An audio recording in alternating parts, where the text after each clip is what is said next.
And the best thing we can do for the longevity of these products is to make sure we use them only when it's really necessary to use it. That's Dr. Michael Apley referring to the use of antibiotics in our livestock. He's my guest today as we not only talk through the history of antibiotics in our food animals, but also their purpose in today's cattle industry, both from an animal efficiency point of view, but also from an animal welfare perspective. Then we'll discuss implants being used and the narratives in our industry by both producers and consumers that tend to create division. Casting aspersions on animals that have been produced using safe and effective implant technology is not appropriate either. And then our last conversation will be as we talk about the use and the value of ionophores and beta agonists in our livestock feed. Today, join us as we talk about antibiotics, implants, and feed supplements in our cattle industry. That's on today's episode of the Working Ranch Radio Show.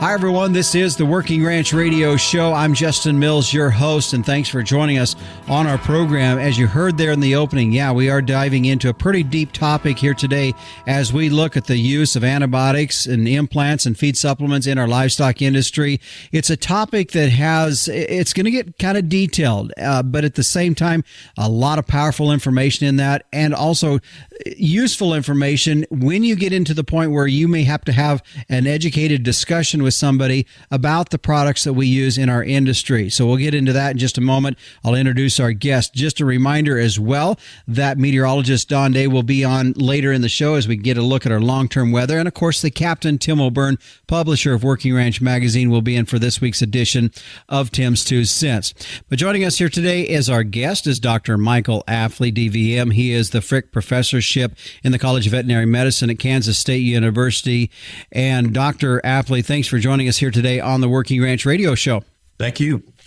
Well, as you and I talked before we went on air, I reached out to you. I had an agenda of a presentation that you did down at the Houston Livestock Show, and it was entitled Status of Using Antibiotics, Growth Promotants, and Feed Supplements to Improve Livestock Efficiency. And I thought, wow, we're hitting a lot of different topics there that I think would be very relevant to ranchers to just listen in on and hear some of that information that was in that presentation. And as we talk about that specifically, as we were talking a bit before we went on air, one of the things that you definitely specialize in your teaching at Kansas State is beef production medicine, pharmacology, and then food animal medicine. So there's a lot of things that are in that, especially in today's day and age where we just need to understand it better, I guess, is really, and that's why I wanted to have you on this.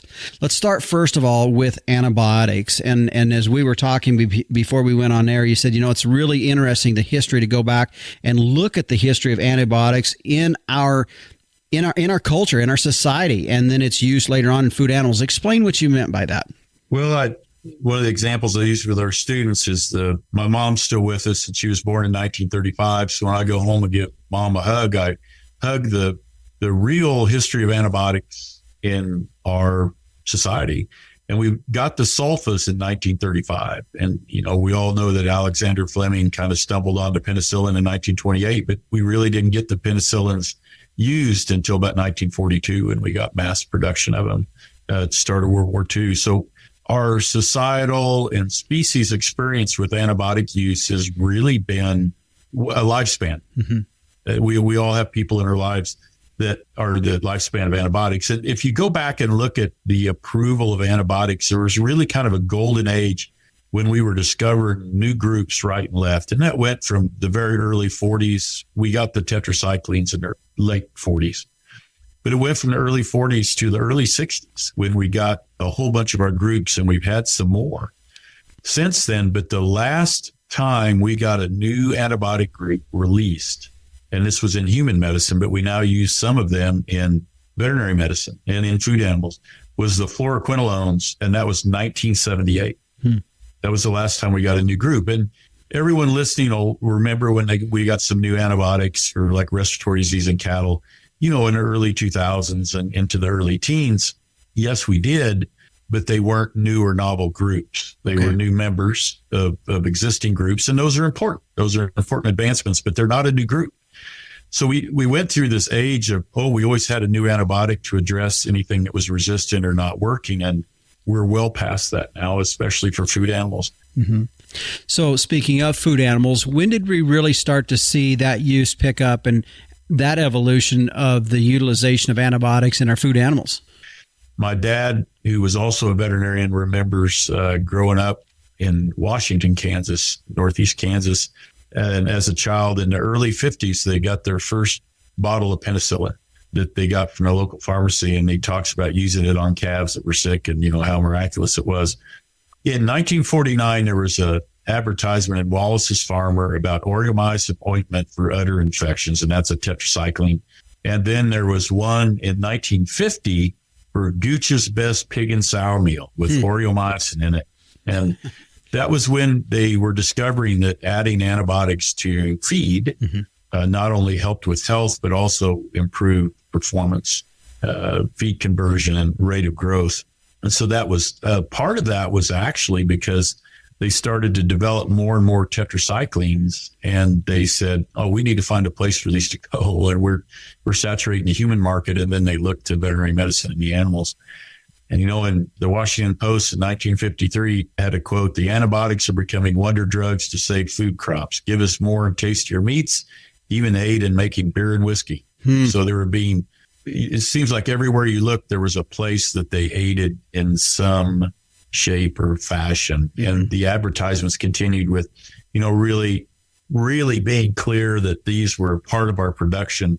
And then we started to get some reports, which people raising concerns that perhaps by using them too broadly in both human and animal applications, that we might cause ourselves some problems in the nature of resistance. And the first report that really summed up those concerns, and it was a consensus review, a literature review, and a consensus document, was the SWAN report, SWANN, out of 1969, named after the gentleman who headed up the group. And it's basically a pamphlet that says, hey, in animal husbandry and veterinary medicine, we should watch our use, just as we need to in human medicine. And we had other reports like the O'Neill report out of the UK in 2015. We had the World Health Organization come out with a report in 2017 where they proposed some steps guiding use of medically important antimicrobials, antibiotics in food-producing animals. And they had three major suggestions or recommendations. And all of them were strong recommendations, but they acknowledged they had low quality evidence to cite that these needed to be done. One was an overall reduction in use of all classes of medically important antimicrobials in food-producing animals. So in other words, really watching how we're using them. And we use the term medically important there, and medically important means an antimicrobial antibiotic or an antibiotic group that's also used in humans. Second recommendation was complete restriction of use of all classes of medically important antimicrobials in food-producing animals for growth promotion, strictly for enhancing rate of gain, feed conversion. And number 3 is recommending complete restriction of all classes of medically important antimicrobials, basically for prevention. So there's 4 ways we use antibiotics, and one is for treatment of ill animals. You have a cow with foot rot or a small steer with pneumonia. We've diagnosed them as having that. We treat them. Another one is prevention, and that's defined as using antibiotics in a group when we have not noted a case yet, but we anticipate it's coming. Control is when we have diagnosed cases and are now going to treat everyone to attempt to reduce the spread. And the other one is strictly for the purpose of improving rate of gain or feed conversion, so growth promotion. When we start looking at the importance of antibiotics, the World Health Organization has updated their list several times. I think the last really current one was 2018 when they did a report, but it's their critically important antimicrobials in human medicine. And they have 5 groups that are the highest priority of their critically important. So they have 3 classes of importance, the highest one, which is critically, and then there's the highest priority. And cephalosporins, the 3rd, 4th, and 5th generation. So anyone who's taken Keflex or any, the human cephalosporins, that is in there. The macrolides, which we use extensively in food animal medicine. So many of the antibiotics, 4 of the antibiotics labeled for treatment of respiratory disease in cattle are macrolides. So it's a very common class for us. And then the fluoroquinolones, which we use. We have 2 fluoroquinolones labeled for treatment of respiratory disease in cattle. Mm-hmm. So we have quite a little bit of overlap there in the antibiotics we use in veterinary medicine, food animal production for treatment, and some of those for control, and then also in human medicine. Mm-hmm. Okay. Well, and I know as we go through this, we'll get into some more of the dicier issues regarding this, because I think as we hear this and as you're giving us the history of this, we're going to be talking in our next segment about current uses around the world in the United States that we're seeing that. And as we talk about this, we're drawing all this together because at the end of this, we're going to pull this all together. And I want us to also visit a little bit its importance to our industry, and as well as the balance that we need in our industry with it as well. That's all the stuff we're going to talk about. My guest today is Dr. Apley. He's the Frick Professorship in Clinical Science at Kansas State University in their College of Veterinary Medicine. We'll continue with Dr. Apley after this break. Our segment today brought to you by Inherent Select from Zoetis. Don't miss your chance to save on genetic testing. Unlocking genetic potential starts with a complete picture of your commercial cow herd. You can learn how to get started with Inherent Select at beefgenetics.com/radio.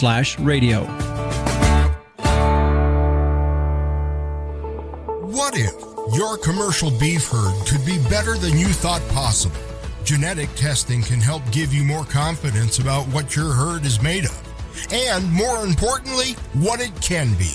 Inherent Select from Zoetis provides data-driven genetic insights to help you make more informed selection, breeding, and culling decisions about your cows and heifers. The journey from genetic potential to reality begins with Inherent Select. Ask a genetics rep how to save on testing with our whole herd promotion. Go to beefgenetics.com/radio. Welcome back to the Working Ranch Radio Show. My guest today is Dr. Michael Apley with Kansas State University. He is the Frick Professorship in Clinical Science at their College of Veterinary Medicine. And we are hinging our discussion here today off of a presentation that he recently gave at the Houston Livestock Show on the status of using antibiotics, growth promotants, and feed supplements to improve livestock efficiency. And I know as we talk about that specific title, as I said in the intro of the last segment, probably a lot of things that kind of perks your ears up a little bit, especially in today's day and age with where the consumer is wanting and what we think that they're wanting, and trying to understand how do we utilize the medicine in our industry in a proper way, in a balanced way. But at the same time, it is important. We're going to talk about that later on as well. We've already talked a little bit about the history of antibiotics, both not only in our human culture, but also from a food animal use as well. And let's go now, Dr. Apley, let's talk a little bit more about what we're seeing today, current uses around the world, its application that we're seeing around the world and here in the U.S. as well. Well, and it's important to start out with talking about, well, why is there the concern? Why are we looking at our antibiotic use so hard? Mm-hmm. And it's resistance. Yeah. In human medicine, we have organisms that we have only a few antibiotics that are able to treat it anymore. And sometimes, unfortunately, none. Those are rarer cases, but they do happen. And the CDC's report gives, an estimate of the number of cases each year that people die from resistant infections. And resistance doesn't necessarily mean there's nothing to treat the infection, although sometimes it can. A lot of times it means we're later in getting to an effective antibiotic because our typical antibiotic we use at the start isn't effective. And because of those concerns, the international community has addressed it, including the United States. And the OIE, which is the World Organization for Animal Health, they used to be the OIE, now they're a different name, but they put out a report in response to the report we talked about a little bit ago in talking about the important antimicrobial agents for veterinary use, besides just the human use. And one of the things they did was they put together a list of antimicrobial agents used for growth promotion in animals in 30 countries. They had 30 countries that responded to this. But the growth promotion has gotten a real front runner attention status. It's starting in January 1 of 2017, corresponding when producers will remember that they had to start getting a veterinary feed directive from their veterinarian for use of drugs in the mineral or in the feed, medically important antibiotics. The use of medically important antimicrobials for growth promotion in the U.S. was prohibited. And the key word there again is medically important. So a drug such as the tetracyclines, which that group is also used in humans, that hasn't been able to be used for any growth promotion application in the U.S. since 2017. We can still use drugs such as the ionophores, which we'll hopefully circle back to later a little bit, and a few others that are not medically important. So it really, in the span of about 20 years, it went from kind of a few countries to almost all of our major countries. You know, the U.S., Canada, EU would have those types of prohibitions. And so what came on then was, what's the consequence of that in both animal health and in production? And one of the things that was noted in Denmark in the pigs was that they prohibited the growth promotion use, and the use of antibiotics for therapeutic uses then came up. They were still using fewer antibiotics, but they were using more for therapeutic use in disease outbreaks. They have since reduced that.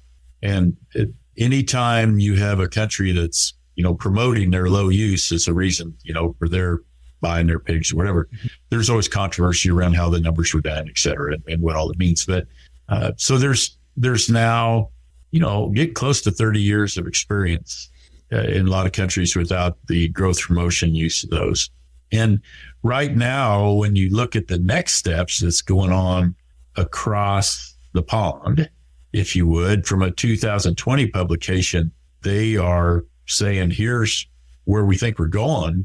They hope to do a ban on preventive use, possibility to reserve certain antimicrobials for humans only. And there's a list over there, but it would reserve certain classes of antimicrobials and certain generations of some classes for human use only, and no use in any veterinary application, whether it's a dog, a cat, or a food animal.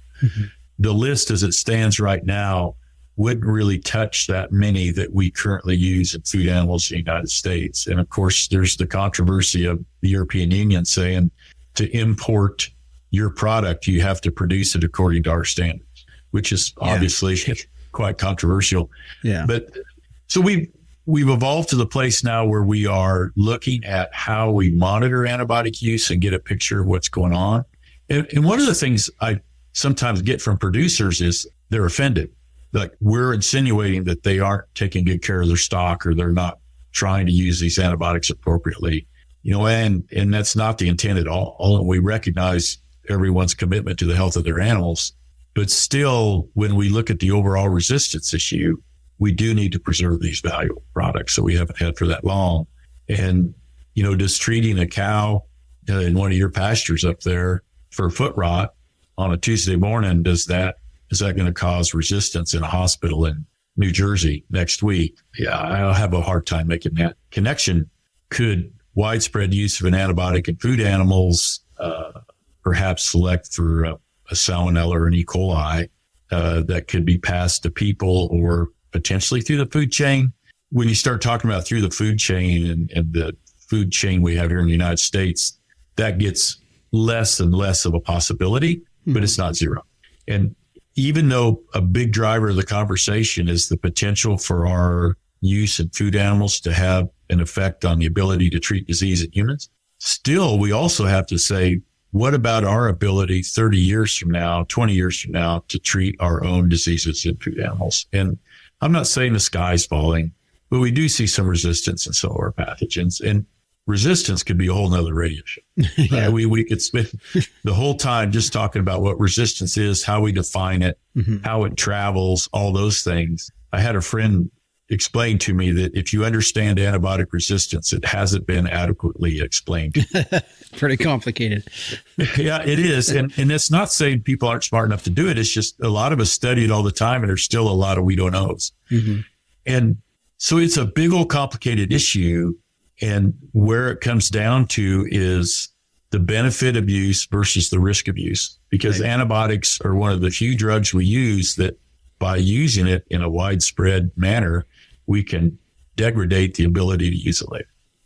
And so that's the balance. The balance word always comes into this conversation, right? And so now there's even concern about use of antifungals in agriculture.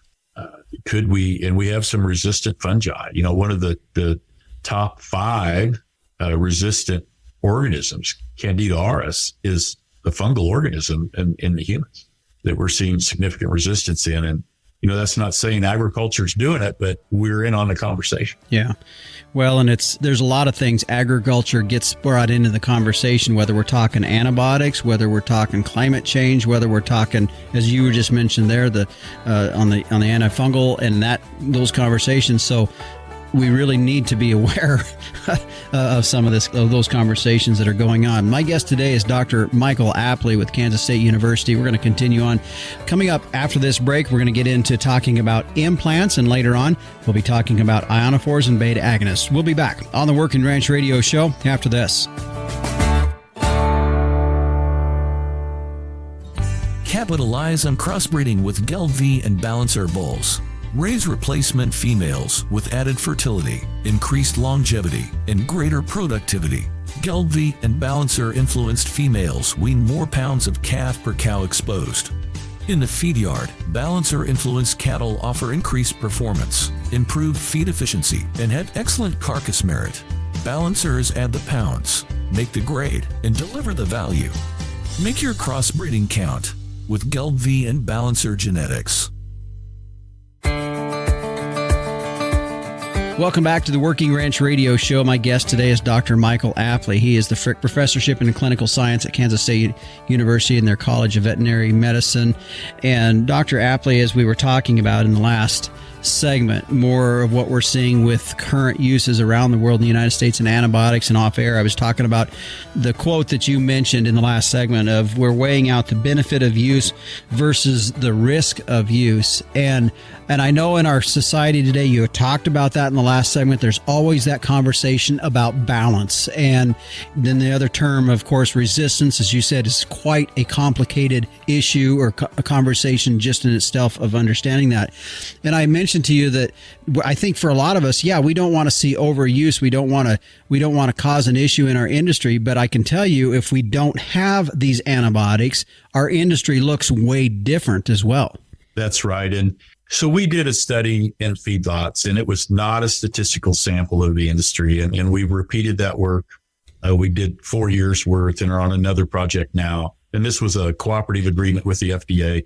But for example, in 2017, in the feed yards we sampled, not a statistical sample of the industry, but we found by looking at milligrams of drug per kilogram of live weight sold, about 93% of the use was 2 drugs in the feed. And that was tylosin for reduction of liver abscesses and chlortetracycline for treatment of respiratory disease.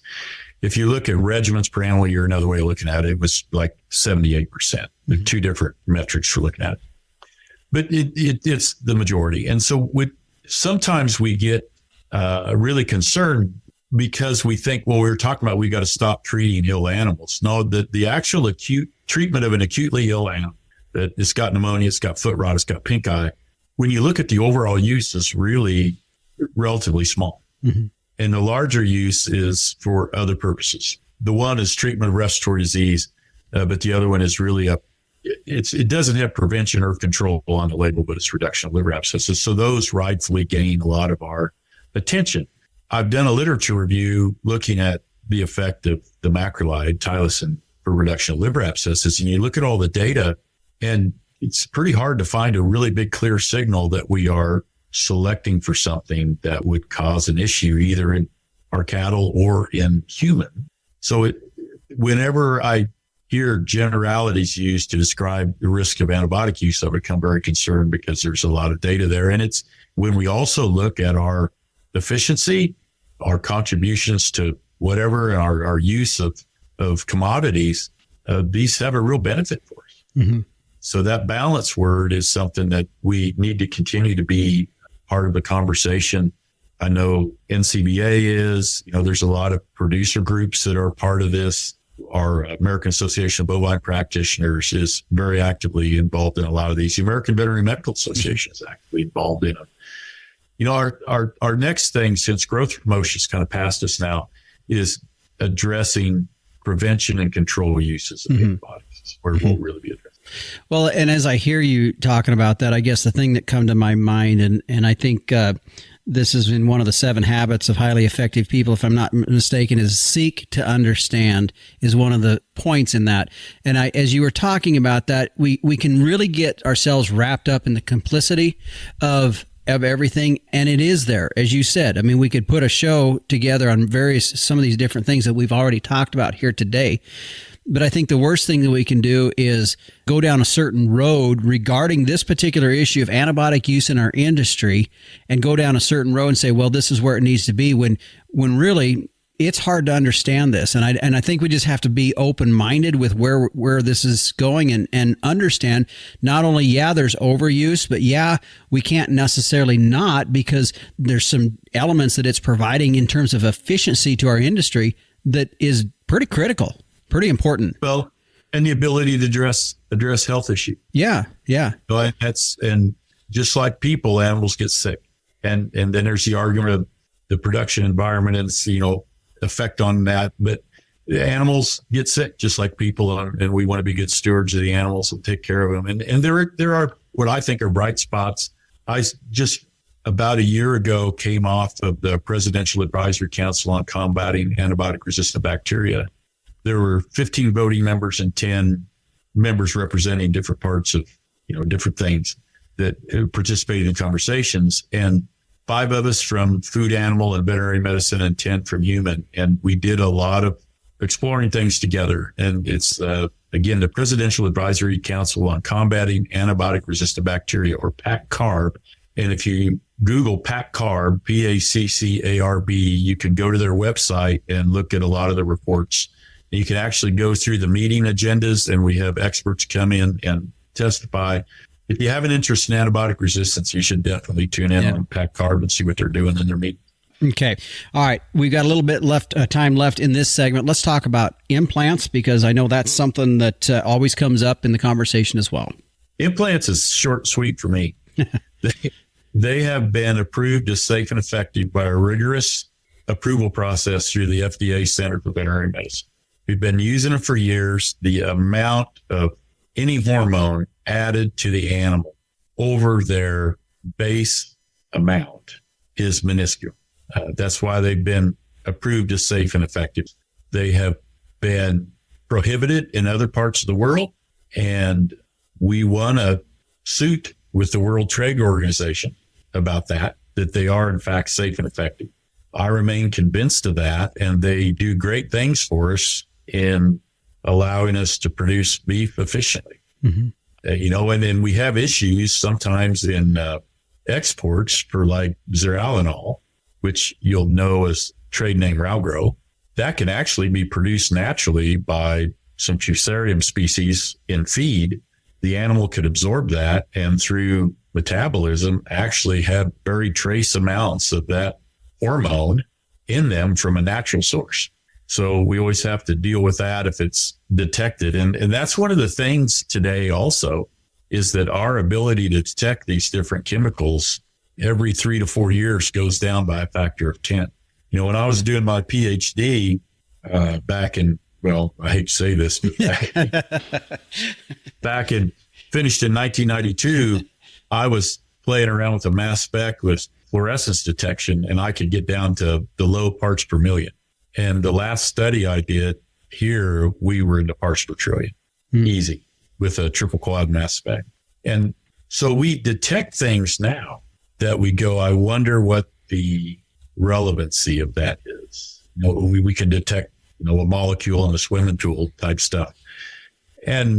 But to me, I think all of the producers out there should be confident in that those are safe, and that they, if there's one thing we give it to shoot that I know is going to return for us, it's an implant.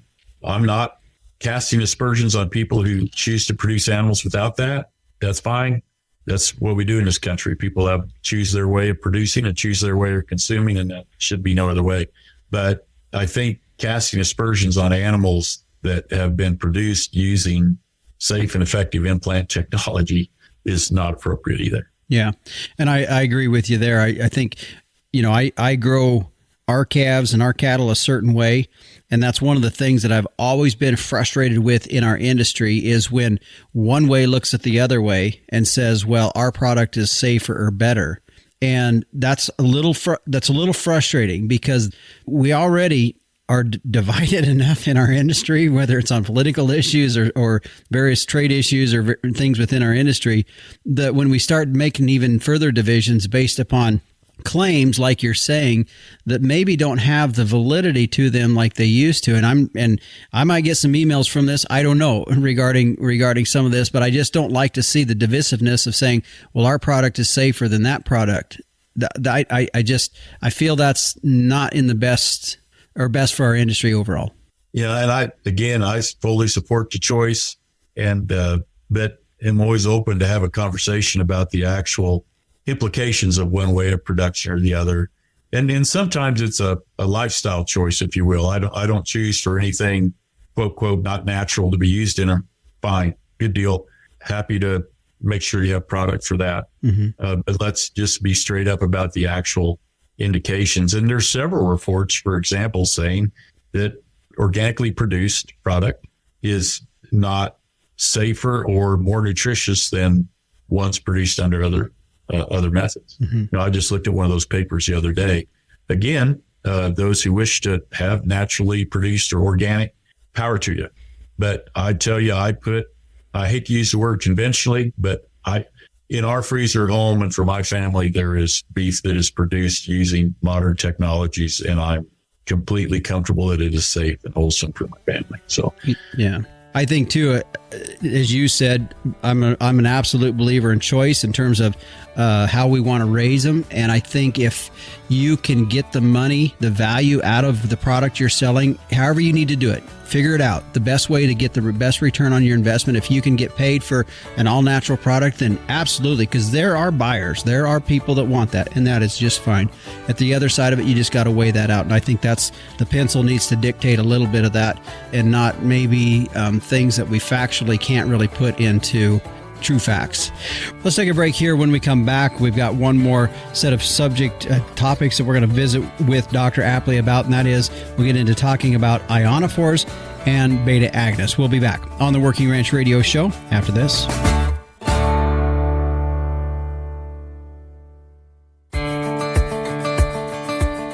Welcome back to the Working Ranch Radio Show. Dr. Michael Apley, who is the Frick Professorship in Clinical Science at Kansas State University in their College of Veterinary Medicine. We've had a lot of deep discussion here on the use of antibiotics and growth promotants in our industry. And boy, this is something I encourage you to go back and listen to the show again, because I know he shared with us some stuff that you're going to need to think through a little bit. You go to workingranchradioshow.com and you can download the show and replay that again. Okay, as we sort of wrap up our conversation here today, Dr. Apley, let's talk into the other area of use that we see, and it's pretty important, and this is the ionophores and beta agonists. Let's talk about that and its use and that element in our animal industry. We have beta agonists that are approved for use in the United States. One is approved for cattle, swine, and turkeys, another in cattle. These have been approved, again, as safe and effective by the FDA Center for Veterinary. They're also approved as safe and effective in Brazil, Canada, South Korea, and Mexico. They are banned in China and the European Union. Some interesting things about internationally about them. And let's use ractopamine, okay, which is one that is approved here in the United States. So Codex Alimentarius, an international standards organization, has approved a maximum residue level, or an MRL. In the U.S., we call them tolerances. But it is essentially how much of the drug or drug and metabolites, however it's done for the MRL, it's how much of residues can be present. And you could consume that commodity with that amount of drug in it every day for your life and have a big safety factor of no adverse effects. That's what that is. So an MRL was approved by Codex, yet zero tolerance is enforced by China, Taiwan. And it's an interesting situation, right? we have an international standards organization saying, hey, if you're below this much, you're golden. With an extensive safety factor, you could consume X amount of that product every day for your life with that much residue in it and be completely safe. And that's from extensive toxicology studies, et cetera. Yet we have countries that are enforcing a zero tolerance. And another thing that's really interesting when you start to get into exports with some of these drugs, where you have maybe a zero tolerance or a different MRL. And a zero tolerance means that if they detect any, that they consider that violative and they reject the product. And remember that we're now parts per trillion and well into the parts per trillion, way down there. But it's interesting that the method of analysis affects that too. And that's been a problem. There's a complicated part about the analysis for ractopamine, that certain preparations of the material, whether it's muscle, liver, kidney, for analysis can actually increase the amount of parent compound. And if the parent compound sits somewhere before analysis, or the parent tissue, say it's muscle, sits somewhere and gets warm before it's tested, that can also increase the parent compound. So there's all these types of things. It's based on the analysis, but there's another drug class proven as safe and effective that can have benefits for us. You know, as for any drug, there's how we use them. There's stewardship that goes with that, but some places have used that as a trade barrier. Mm-hmm. And we've shown them safe and effective, and we have an international standards body and codex that is established that, yeah, below this MRL, things are good. So another one that is used quite extensively, and we alluded to it early in the show, was the ionophores. Mm-hmm. And you may recognize those trade names such as Rumensin, Catalyst, Bobatec. And these drugs, they are a drug, and we call them an antibiotic in the United States because they are. Mm-hmm. And the definition of an antibiotic is a compound produced by one organism that inhibits the growth. So they are an antibiotic.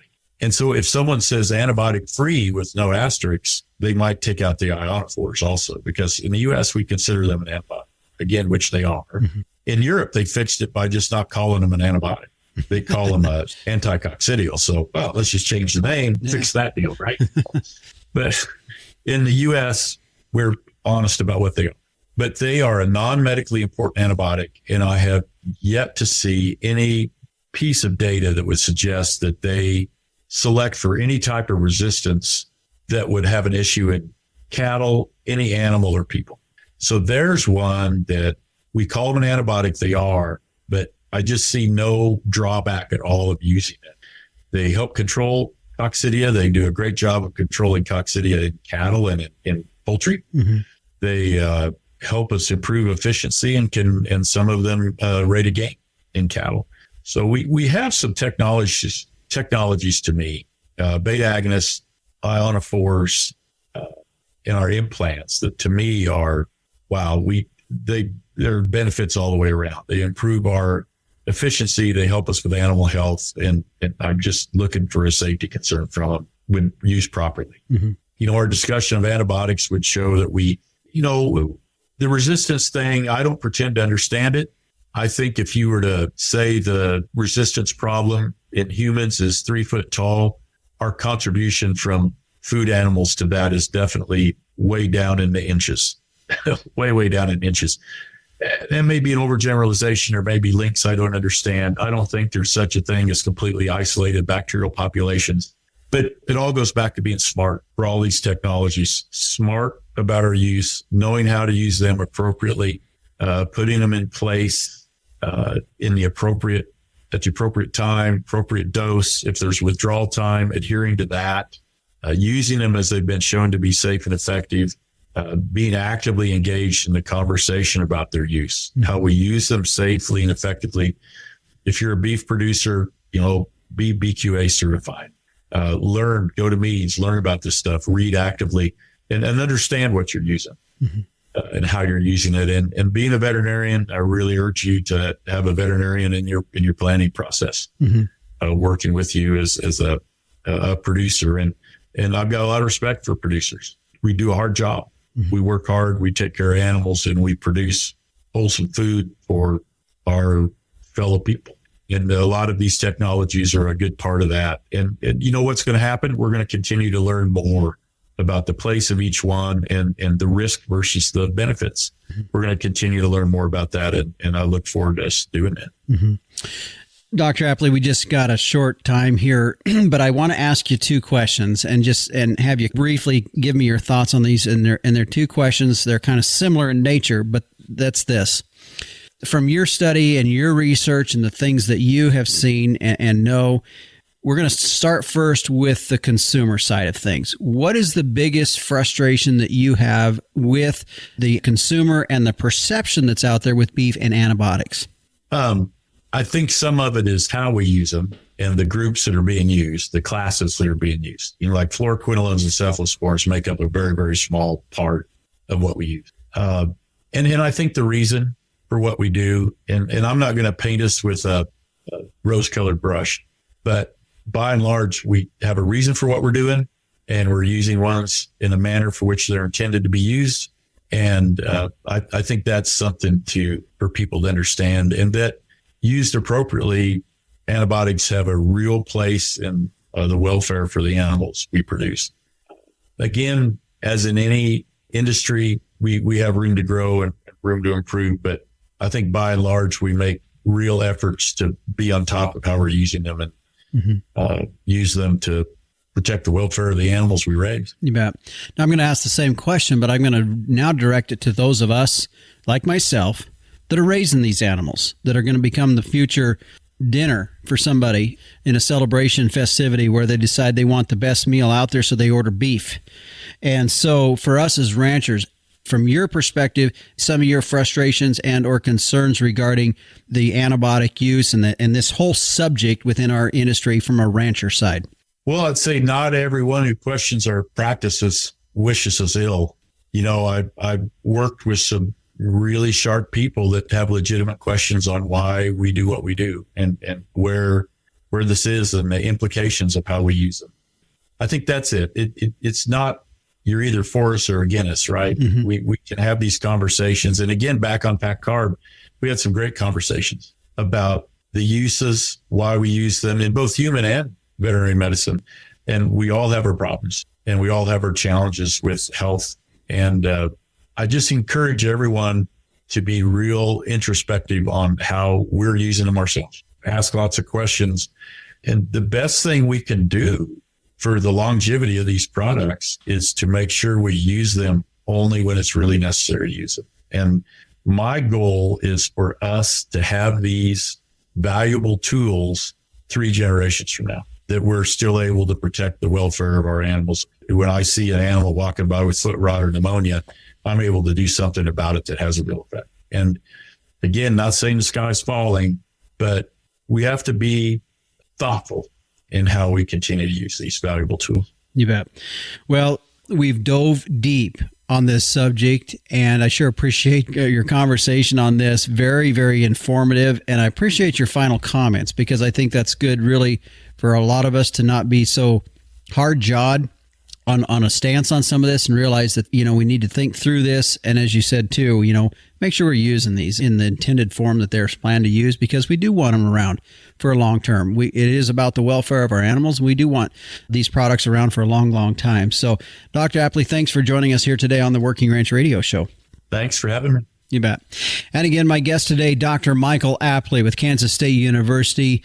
A big discussion that I know for some, maybe it's a little bit overwhelming. And I know even for myself, some of the things we talked about here today, I'm not a cattle feeder myself. So I know there's some of the products that we talked about here today. It's not really something that I'm very familiar with in terms of a feeding standpoint. I understand their purpose, definitely. But at the same time, we're all in this. Whether we're the cow-calf producer, whether we're the feedlot operator, feedlot manager, the owner, whatever that is, we're all in this. And at the end of the day, we're all putting forth a product that is going to a consumer. And I think for all of us to have educated knowledge about these products that are in our industry.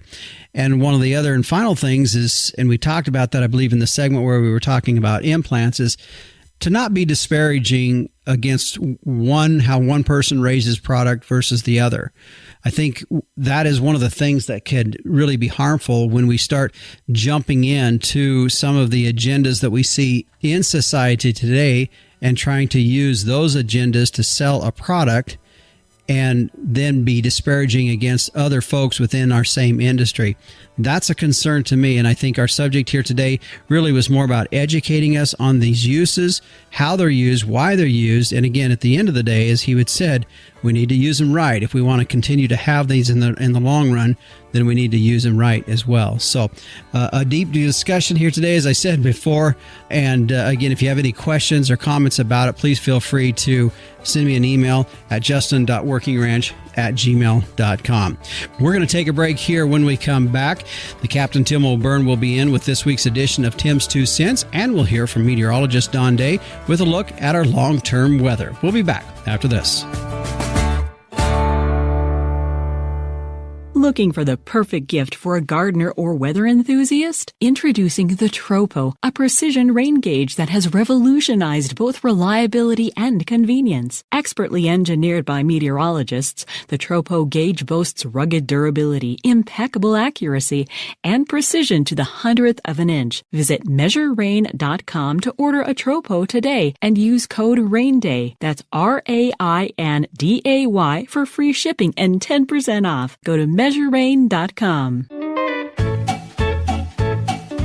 Hey, Justin. Hey, everybody out there in Working Ranch Radio Land. The ranch horse market, I'm telling you what, they're selling hotter than a seized up swather bearing.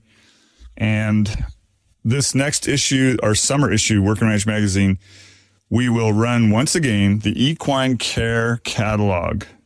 And just like the Cattle Care Catalog, it's set up to help folks just like you that have these amazing ranch horses. You're taking care of them and putting lots of good products and nutrition into them. And go to the Equine Care Catalog in the summer issue, and you're going to see a whole list of products and companies that will be able to help you meet your ranch horse needs. And we love them and we need them. So take good care of them, folks. Back to you in the booth, Justin. All right, thanks, Captain. As you were talking about the summer edition coming out, boy, I'm still working my way through the April, May, and as you were talking horses, not only is there a lot of bull sales information in the April, May edition, there's also a lot of horse sale information in there as well. So check out your latest copy of Working Ranch Magazine. Well, as we turn now and take a look at our long-term weather, meteorologist Don Day is standing by. And Don, we were kind of talking before we went on air how I said, boy, I'm really not quite sure what to talk about when we start looking 7 to 10 days out, other than it's springtime of the year and we just kind of have these waves of storms that move through. Yeah, and that leads to a lot of variability in the weather, where you can have 3 or 4 days where you're thinking, well, spring is here, summer must be just around the corner. And then the next 3 or 4 days, it's cold and wet and temperatures drop off. And we have this weather pendulum that just goes back and forth. And it's April. And I call April the cruelest month of the year, because you can be basically in a summer pattern one day, winter the next. It's also the month that you really start to worry about more in the way of severe weather in parts of the country, with severe thunderstorms and tornado activity. It's also the time of year where a lot of people are very susceptible, with, especially in the livestock industry, of these wild swings, being a detriment. Mm-hmm. When we look out about 5 to 7 days out, again, we have another storm pattern kind of moving through, as it's going to be sweeping up out of the southwest part of the country, moving to the north and the east. What kind of moisture are we talking, and through what parts of the country? Well, I think a large part of the U.S. and a large part of Canada, with a couple of exceptions, have very good chances of picking up some more spring precipitation. And that really goes coast to coast, where we do see it a little bit drier and would like to see some better precipitation chances, would be that I-70 corridor across Kansas into Colorado, south into the Panhandles, into New Mexico. Those areas have been missing out on these storms. The storm track has definitely been more biased across the northern part of the U.S. Now, that hasn't been bad, because it has brought some areas, places like Montana, northern Wyoming, the Dakotas, that have needed some precipitation have gotten back into the act, but at the expense of areas a little bit further to the south. But if you were to look across the lower 48, I would say that other than that I-70 corridor area in the south central United States, the rest of the U.S. has got some good chances of precipitation, and in all forms, rain, thunder. I do see parts of the northern Rockies, northern plains having some snow chances mid to late next week, despite the fact that some of those areas will see 70 to near 80-degree temperatures. Mm-hmm. Now, with this next wave coming through, as you said, the higher elevations probably going to see some more of that moisture in snow. By and large, though, this next wave going through, is it mostly going to be rain on the lower areas, foothills down into the lower country? It's looking like it. One thing that we saw with the big storm that we had this past week is that it didn't really have a Canadian connection. That kept snow levels fairly high. And that's typical as we get into mid to late April. You tend to have the rain and the thunderstorms on the plains, and you got to get it in that 5,000-6,000 foot elevation to where you have the more significant snows. I will say this, though, this upcoming week, this next storm has got a little bit more of a Canadian component. So some folks in the western U.S. could see well below average temperatures for a good 5 or 6 day period. On the flip side, out in the Midwest and areas in the east, a southerly wind flow will be pumping in some pretty warm air. So you're going to see the west cold, the east a lot warmer. All right. Thanks for joining us. Thank you. You bet. And again, that is meteorologist Don Day with a look at our long-term weather. By the way, maybe you've been looking or thinking about purchasing a digital weather station or rain gauge. If you check out his website at dayweather.com, he has some items on there that you might be interested in looking at for your operation. Stay with us. We're going to take a break here. We'll talk about what's in store for the upcoming edition of the Working Ranch Radio Show after this.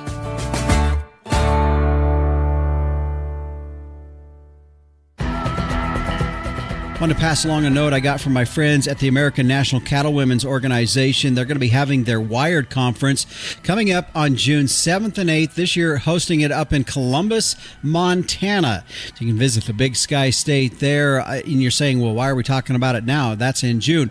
Well, that's not that far off. And if you're going to be making plans to head that way for this conference, you probably need to get in planning for that. Their theme this year, Breaking Trail for Today's Cattlewomen. They're going to have some great topics that are up for discussion, talking on estate planning, water rights, vaccine, animal identification, chute side manners. There will be some live cattle demonstrations and also a tour of the Midland Bull Test as well. So a great conference, the Wired Conference by the American National Cattlewomen, coming up on June 7th and 8th in Columbus, Montana. You can register by going to their website at ancw.org/Wired. Well, coming up on next week's edition of the Working Ranch Radio Show, Trey Patterson with Padlock Ranch. They're headquartered out of northern Wyoming. Also have places land up into Montana, as well as Patrick Linnell with Cattle Facts will be joining us. We're going to be talking on some beef quality assurance topics, more specifically a guide to cull cattle management and some of the topics inside of that particular conversation. So be sure to join us on next week's program. By the way, if you're listening here today, it's helpful if you can leave us a rating or review. We sure would appreciate that. Well, the Working Ranch Radio Show is a production of Working Ranch Magazine, branded #1 by America's Ranchers. If you don't have a subscription, it's pretty easy to get started by going to workingranchmag.com. By the way, if you do want to get a hold of me, my email address is justin.workingranch@gmail.com. Thanks again for joining us. I'm Justin Mills, and until next time, keep your chin down and your mind in the middle. So long.